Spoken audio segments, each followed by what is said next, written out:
hingga zaman yang penuh dengan teknologi dan berakhlakul karimah seperti kita jalankan pada saat sekarang ini. Bapak Ibu yang terhormat, Ibu Kepala Sekolah, Ibu Dwinarna SPD, dan Ibu Bapak Guru beserta staf SD 133 semua. Saya meminta waktunya sedikit untuk presentasi tugas PKG saya. Kalau perkenalan, sepertinya sudah kenal ya, karena kita sudah lama berjumpa. Nama masih tetap, hari ini masih tetap nama saya Fitri Rofitasari. Ini adalah presentasi rencana tindak lanjut atau yang sering kami sebut dalam tugas RTL, modifikasi alat olahraga. Ayo berlatih, latih motorik, latih psikomotorik. Oke, baik, kita akan berlatih sedikit ya Bapak Ibu. Berlatih motorik, Bapak Ibu silakan berdiri semuanya. Boleh agak jarak sedikit dengan kursinya. Oke, boleh tarik nafas, tahan, buang perlahan, relaksasi ya Bapak Ibu. Tarik nafas, tahan, buang perlahan. Sekali lagi tarik nafas, tenangkan pikirannya, tahan, buang perlahan.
Ini kepalanya panjang. Lihat ya. Kita lihat jawabannya Bapak Ibu.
Yang terakhir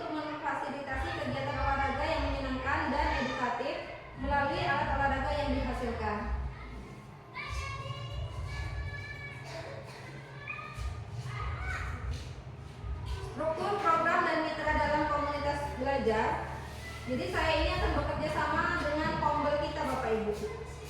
Jadi kegiatan ini merupakan kegiatan intrakurikuler yang terhubung dengan materi kebugaran jasmani. Saya akan memasukkan program saya ini ke dalam mata pelajaran di kelas 5 Bapak Ibu. Kemudian struktur program saya dilakukan dalam semester ini, satu semester ini. Dengan fase yang pertama saya ada fase persiapan, yang kedua fase pembuatan, yang ketiga fase penguatan, dan yang terakhir saya akan mengevaluasi. Kemudian mitra dalam komunitas belajar RI ada guru sebagai fasilitator yang memberikan petunjuk dalam pembuatan kur dan mengarahkan kegiatan olahraga. Kemudian ada partisipasi dari orang tua. Orang tua ini untuk membantu pengumpulan bahan-bahan kardus bekas dan mendukung kegiatan di rumah. Yang ketiga komunitas daur ulang jika ada. Yang keempat Kombel dan teman sejawat, guru dan staf SD 133 wali kelas 5, guru seni budaya dan guru bahasa Indonesia.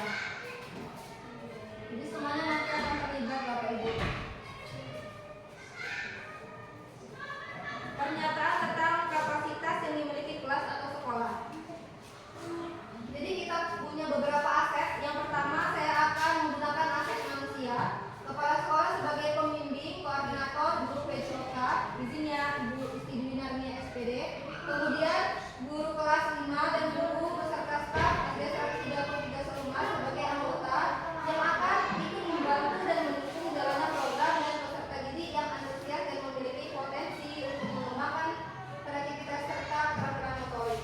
Kemudian saya akan menggunakan aset fisik juga, peralatan elektronik seperti laptop, speaker, infobooth, dan jaringan internet, ruang kelas, peralatan kerajinan, kardus, lem, gunting, cat, dan lain-lain. Kemudian aset finansial, karena ini program dari Dikti, jadi diperbolehkan untuk pendanaannya bersumber dari dana BOSP. Kemudian saya akan menggunakan aset lingkungan juga, yaitu lingkungan sekolah yang mendukung aset sumber daya alam sekitar yang dapat digunakan, contohnya pengumpulan kardus bekas dari rumah dan komunitas. Kemudian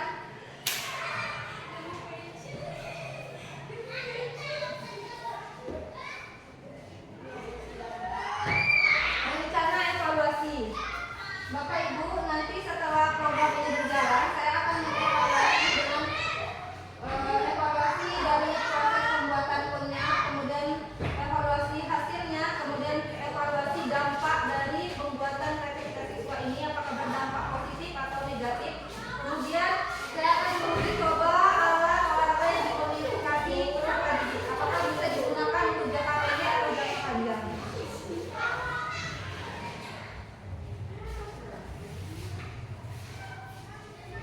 Oke, kemungkinan tantangan ini pasti ada di setiap keputusan yang kita ambil. Dalam keputusan saya untuk mengambil program modifikasi alat olahraga ini, saya berpikir ada 4 tantangan saya. Yang pertama yaitu ketersediaan bahan. Mungkin nanti peserta didik akan kesulitan mencari bahan. Yang kedua keterbatasan waktu. Mungkin saya akan menetapkan waktu. Yang ketiga keterampilan siswa dalam kerajinan tangan. Ada anak yang kreatif, kadang ada anak yang agak pasif. Kemudian ketahanan alat pun saya. Apakah nanti di musim hujan atau musim panas alat saya itu nanti akan tahan badai gitu Bapak Ibu ya. Bukan bulu mata aja yang tahan badai Bapak Ibu, alat olahraga juga perlu ada yang tahan badai. Kemudian Bapak Ibu sampai di sini ada yang ingin ditanyakan?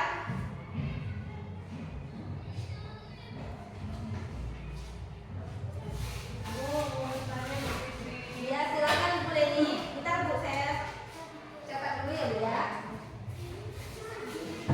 Bu Leni ya. Silakan Bu Leni. Mau bertanya, apa itu gerak motorik? Tolong dijelaskan Bu Fit.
yang dapat saya sampaikan. Lebih dan kurangnya saya mohon maaf dan saya mohon bantuannya atas berjalannya program saya ini nanti. Ya. Sekali lagi saya ucapkan terima kasih banyak kepada Bapak Ibu. Assalamualaikum warahmatullahi wabarakatuh.